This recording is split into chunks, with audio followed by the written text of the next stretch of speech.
Hello friends, हम सीख रहे हैं UP TGT English practice set. और जैसा आप जानते हैं, हर लेक्चर में हम कुछ इंपॉर्टेंट एमसीक्यूज को डिस्कस करते हैं। तो ये जो प्रैक्टिस सेट है, ये आपकी तैयारी का एक लिटमस टेस्ट है।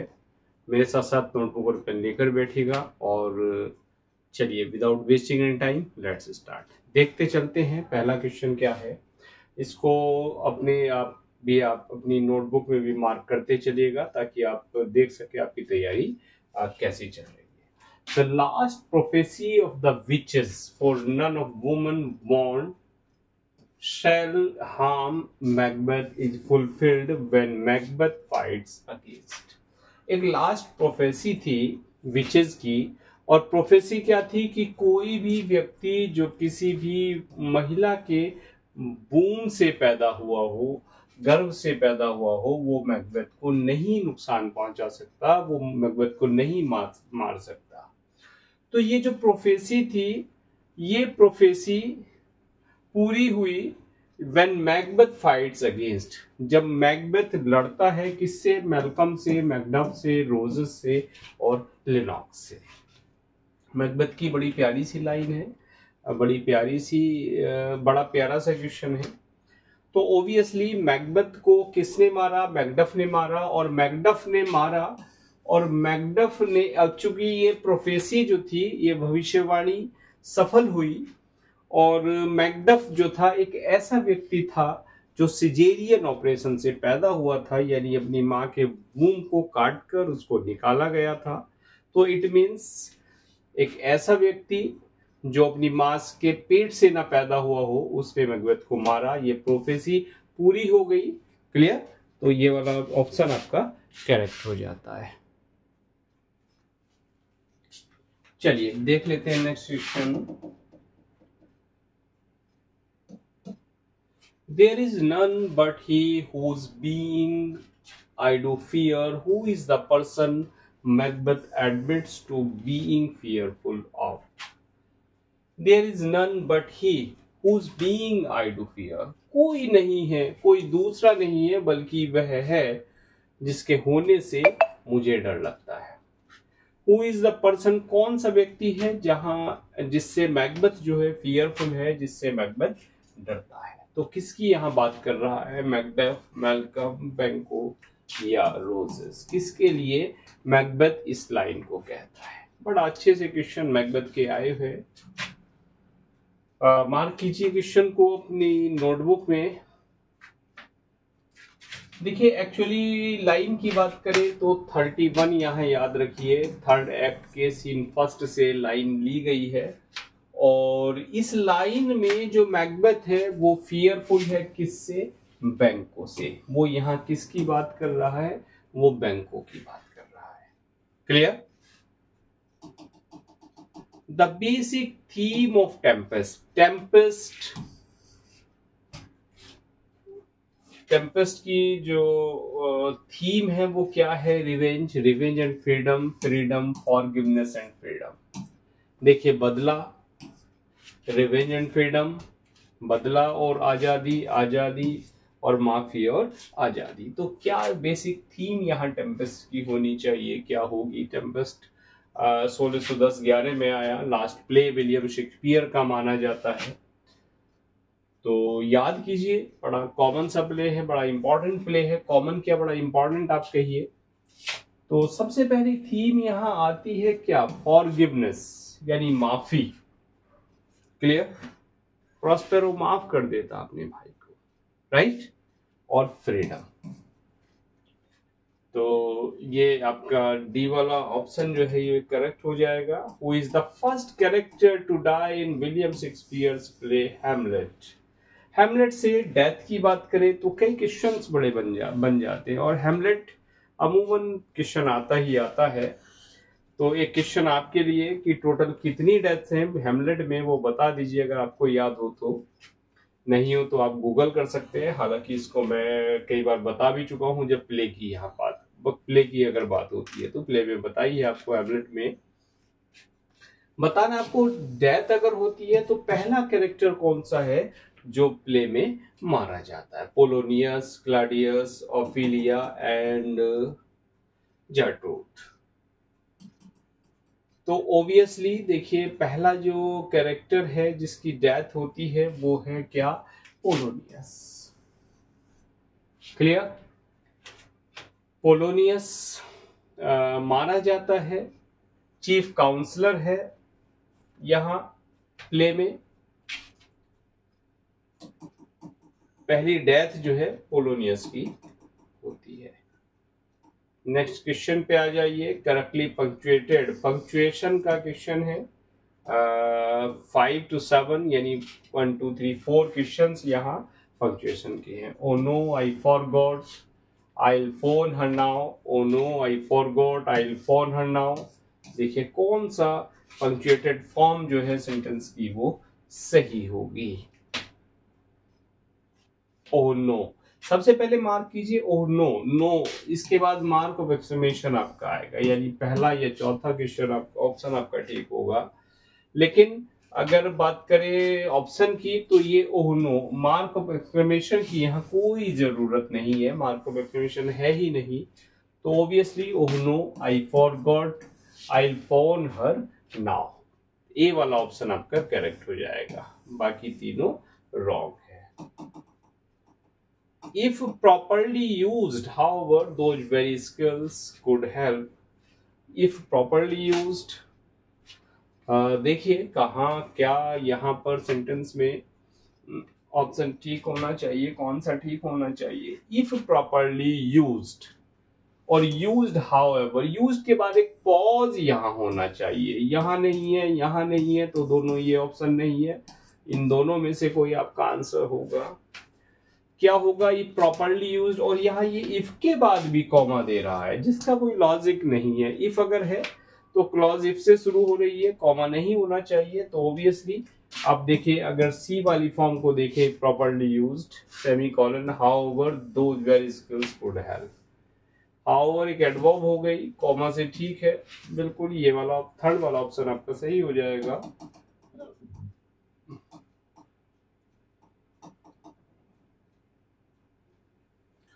यस, क्वेश्चन नंबर 7 देखते हैं।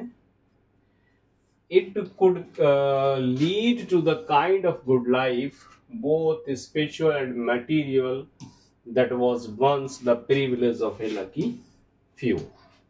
पहली बात तो फ्यू के बाद ये क्या कॉलन ले आया, इसका कोई मतलब नहीं। और देखिए बाद का option B, it could lead to the kind of good life both spiritual and material. Okay, इसने लाइफ को एक्सप्लेन कर दिया, it could lead to the kind of good life, और लाइफ को एक्सप्लेन कर रहा है बोथ स्पिरिचुअल एंड मटेरियल। तो यहाँ आपका हाइफन हो जाएगा, that was once. Okay, it could lead to the kind, यहाँ हाइफन का कोई मतलब नहीं है, यहाँ कोई मतलब नहीं है, तो फिर आपका बी वाला ऑप्शन जो है वो करेक्ट हो जाता है। क्लियर। देखिए बहुत स्पीड से हम क्वेश्चंस ये करते चल रहे हैं ताकि कम से कम दो कोशिश ये रहेगी कि 2 लेक्चर्स में आपका ये एक प्रैक्टिस सेट कंप्लीट हो जाए, नहीं तो 3 में तो हो ही जाता है अमूमन।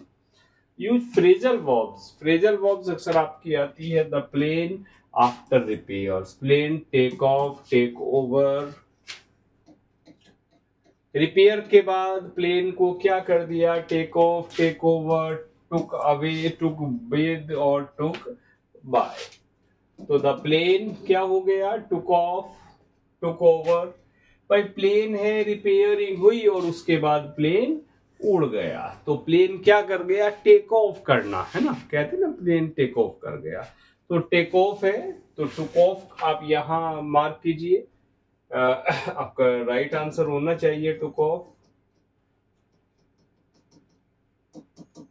यस, क्वेश्चन नंबर 9 पे आ जाए। द 2 ब्रदर्स डिस्प्यूट, दो भाई लड़े, किस पर लड़े, डिस्प्यूट है दो भाइयों का, ओवर प्रॉपर्टी। तो falls out, fell out, fell on, fell off, क्या होगा।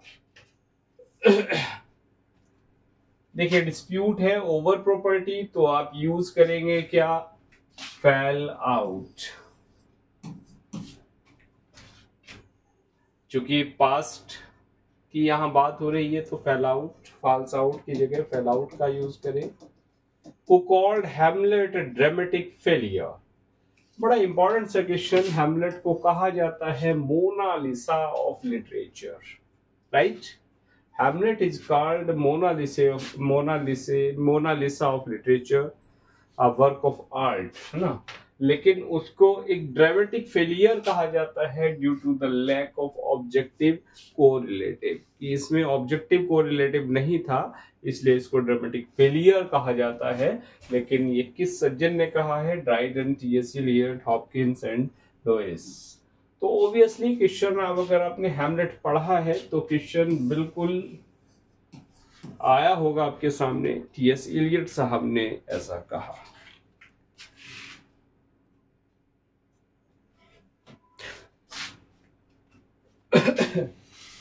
देख लेते हैं नेक्स्ट क्वेश्चन को। The lines, the lunatic, the lover, obviously बड़ी प्यारी लाइन है, प्ले का नाम है the midsummer night dream. Okay, the lunatic, lover and poet all of imagination all compact. Poet, lover और क्या? ल्यूनेटिक, पागल, इन सब की जो इमेजिनेशन है वो एक जैसी होती है, सबकी इमेजिनेशन कम्पैक्ट होती है। इतनी प्यारी लाइन मिडसमर नाइट ड्रीम में किसने कही? Theseus, Bottom, Pyramus and Thisbe. तो ऑब्वियसली अगर ये लाइंस कही हैं मिडसमर नाइट ड्रीम में तो ये थीसियस ने कही है, जो ड्यूक ऑफ एथेंस है, और हिप्पोलाइटा से जिसको बीथ्रॉटेड किया जाता है, हो जाता है बीथ्रॉटेड, है हिप्पोलाइटा से जो शादी करता है ना। फाल्स्टफ, कई प्लेज में, मोर देन वन प्लेज में एक कैरेक्टर अपीयर होता है विलियम शेक्सपियर के, और definitely is a character in Shakespeare's Henry first, measure for measure, और हेनरी एट्थ और हेनरी फोर्थ। कौन से प्लेज में आता है? देखिए अगर बात करें इसकी तो हेनरी फोर्थ पार्ट फर्स्ट और हेनरी फोर्थ पार्ट 2 में आता है। हेनरी फिफ्थ में इस कैरेक्टर की डेथ दिखाई जाती है, और एक है Merry Wives of Windsor, Merry Wives of Windsor.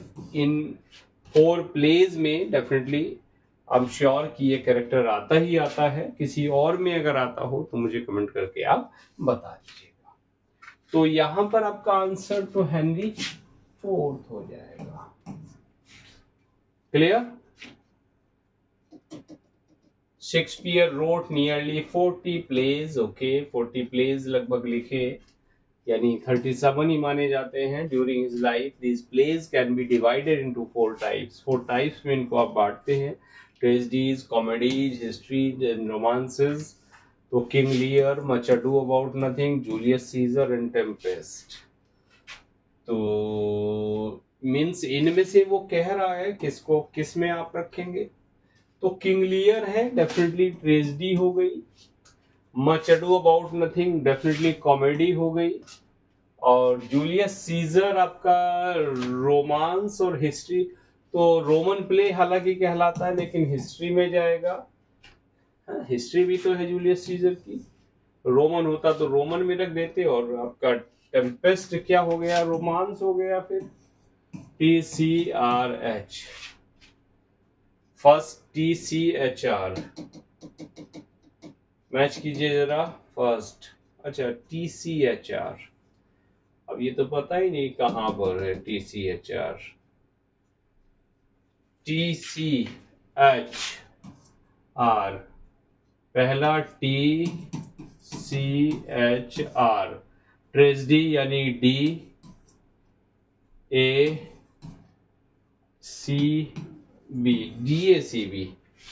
DACB देखिए, DACB ऑप्शन आपका करेक्ट होना चाहिए, DACB। क्लियर? और बढ़ते हैं आगे। In which Shakespeare's drama Hamlet who said this, a dream itself is a shadow, dream itself is but a shadow। Dream क्या है? Dream itself is but a shadow, dream अपने आप में एक शेडो है, ड्रीम को शेडो बताया है। तो ड्रीम को शेडो बताया है, और ये इस तरह बताने का काम विलियम शेक्सपियर साहब भी कर सकते हैं। कभी वो life is a tale told by an idiot कहते हैं, तो कभी लाइफ इज ए ड्रीम कहते हैं, और यहाँ कह रहे हैं ड्रीम एक शेडो है। तो कौन सा कैरेक्टर इसको कहता है? Bernardo, Francisco, Horatio? डेफिनेटली अगर पढ़ा होगा तो हैमलेट। तो मार्क कर पाएंगे आप कौन सा कैरेक्टर कहता है। लेकिन अगर आप नहीं गेस कर पा रहे हैं इन तीनों चारों में से, तो एक चीज याद रखिएगा कि जितनी भी इंपॉर्टेंट कोटेशंस अक्सर हैमलेट में कही जाती हैं अक्सर, तो मोस्ट प्रोबेबली हैमलेट खुद कहते हैं। अगर आपको पता है ठीक है, नहीं पता है तो आप गैस कर सकते हैं, हैमलेट पर जा सकते हैं। चलिए, चाहे सही हो या गलत, कुछ तो करके ही आएंगे। ओके, अंडरलाइन एक्सप्रेशन का क्या मतलब है? I am done for. बता दीजिए फटाफट, डन फॉर किस लिए आप यूज करते हैं? रुइंड, सक्सेसफुल, हैप्पी और very excited. I am done for यानी मैं बर्बाद हो गया। I am done for, I am ruined. Successful, happy, तो रूइंड आपका आंसर हो जाएगा।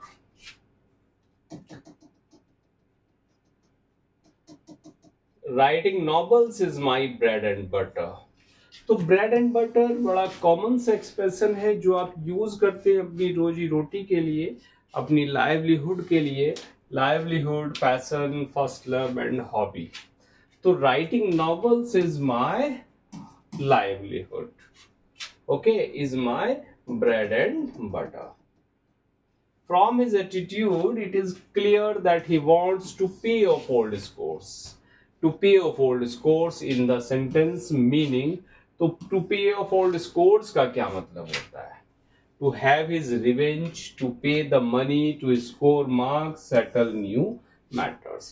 देखिए, पे ऑफ ओल्ड स्कोर्स से कई बार आप समझ जाते हैं कि पुराने हिसाब को चुकता करना, यानी पुराना जो आपका कर्जा है उसको देना। उस सेंस में इसको आप समझ सकते हैं कि वहां यूज करते हैं। लेकिन ओल्ड स्कोर्स का मतलब यहाँ जो पे मनी या पे डेट्स नहीं है, बल्कि यहाँ अपना पुराना हिसाब चुकता करना। और हिसाब मतलब अपनी जो रिवेंज है, अपनी जो दुश्मनी है, उस रिवेंज को चुकता करना। हिसाब पैसे वाला हिसाब नहीं, हिसाब चुकता करना, भैया जो दुश्मनी है उसको पूरा कर लेना है। तो अपने रिवेंज को पूरा, टू हैव हिज रिवेंज के लिए आप इसको यूज करते हैं। Giving oneself airs means, किसी चीज को आप एयर देना, यानी किस सेंस में यूज करते हैं? तो in disorder of confusion, ready to act, behaving arrogantly और आउट ऑफ हिज माइंड। तो behaving arrogantly, out of his mind, और disorder of confusion, ready to act.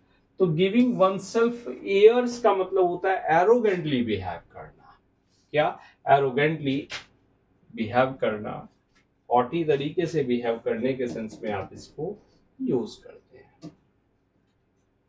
Choose the correct word for the expression given below. A room for the display of works of art. Artery, artillery, gallery and library. तो एक ऐसा room जहां आप display करते हैं art of, room for the display of work of art, work of art को आप display करते हैं, तो उसको ऑब्वियसली गैलरी आप कहते हैं। लेकिन गैलरी की स्पेलिंग जरा ध्यान दीजिएगा, GALLERY, ERY आप याद रख लीजिएगा इसमें। क्लियर? और गैलरी से मुझे एक वर्ड याद आ रहा है, कैलेंडर। उसकी स्पेलिंग क्या होती है जरा कमेंट करके मुझे बता दीजिएगा। अगला क्वेश्चन वर्ड्सवर्थ साहब से है। William Wordsworth statement of purpose in publishing the lyrical ballads carries the following phrase. Complete the phrase correctly. To choose incidents from common life and relate to describe them throughout as far as possible in a selection of language really used by man, in a relation to language really used by man, in a selection of language really used by common men, in a difference of language actually used by man.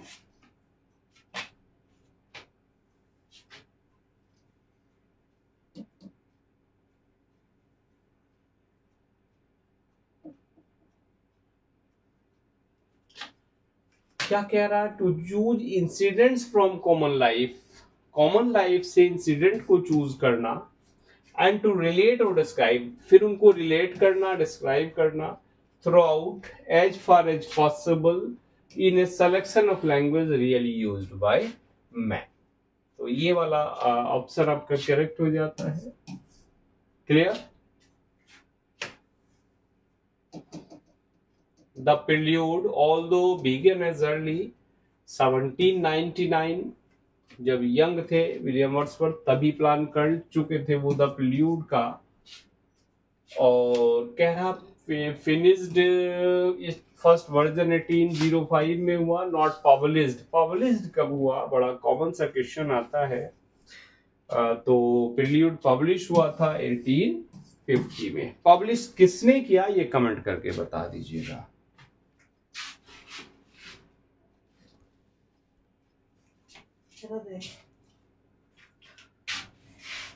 देख लेते हैं next question. In Wordsworth Prelude the boy of Winander is affected by. Important सा question है, शायद ना पढ़ा होगा।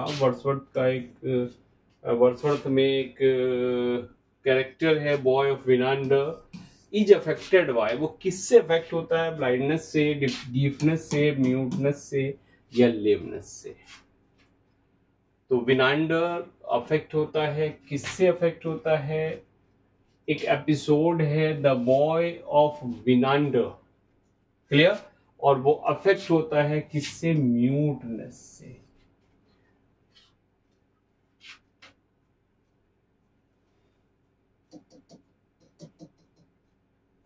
विच British university figures in William Wordsworth prelude. Prelude में कौन सी ब्रिटिश यूनिवर्सिटी जो है वो आती है? कौन सी ब्रिटिश यूनिवर्सिटी का जिक्र किया है विलियम शेक्सपियर ने, सॉरी वर्ड्सवर्थ ने? Durham, Glasgow and Cambridge and Oxford. कौन सी आती है? तो देख लीजिएगा। अच्छा, एक क्वेश्चन आपके लिए, विलियम वर्ड्सवर्थ किस यूनिवर्सिटी से उन्होंने बीए किया? कैम्ब्रिज से, ऑक्सफोर्ड से, इन चारों में से कौन सी है जहां से बीए किया वो बता दीजिएगा। और फिर क्वेश्चन का आंसर मैं बता देता हूं आपको। कैम्ब्रिज यूनिवर्सिटी का वो जिक्र करते हैं किसमें? प्रिल्यूड में।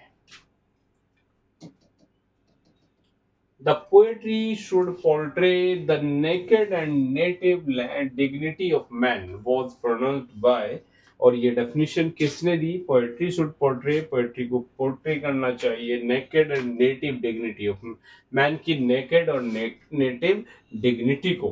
क्लियर? किसने कहा? Matthew Arnold, P B Shelley, Wordsworth and Coleridge. तो अगर कोई डेफिनेशन आती है तो ये जरूरी नहीं कि उसके जो ऑप्शन है आपके सिलेबस का ही ऑथर हो, वो आउट ऑफ सिलेबस भी ऑथर वहाँ क्वेश्चन पेपर में वहाँ एग्जामिनर जा सकते हैं। किसी भी इंपॉर्टेंट डेफिनेशन को वो कहीं से भी ले सकते हैं। हालांकि ये जो डेफिनेशन है ये विलियम वर्ड्सवर्थ से ही ली गई है। चलिए बढ़ते हैं आगे। लिटरेचर के बाद कुछ ग्रामर के क्वेश्चंस।